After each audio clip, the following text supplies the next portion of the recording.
দেখছেন মৌচাক বাংলা টিভি। কবিতা আজ লাশের কফিনে বন্দী, বিদগ্ধ কবিতার শরীর, ভণ্ড আর নষ্টদের দখলে তার চারণভূমি। ধর্ষিত আজ কবিতার কুমারী শরীর, হায়নার খপ্পরে কোলের শিশু বৃদ্ধ মাটিও যখন ধর্ষিত হয়, লোলুপ পশুত্বের অগ্নিবাণে সমাজের দেয়ালে খসে খসে ভীতিকর নির্জনতা, ত্রাস আর সংঘাতের মন্ত্রে।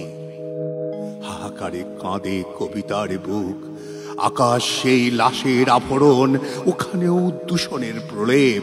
কবি জিম্মি জিম্মি মানবতা। কবিতার লাশ দাফন হবে, পবিত্র সে জায়গা কোথায়?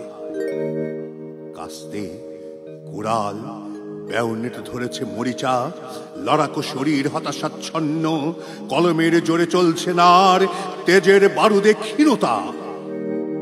কবিদেরও আছে তেজস্বী মন, বারুদ হতে জানে কবিতা, অগ্নি বৃষ্টি ছড়াতে পারে কবি, জ্বালিয়ে অমানুষদের করতে পারে ভস্মীভূত লেলিহান শিখায়।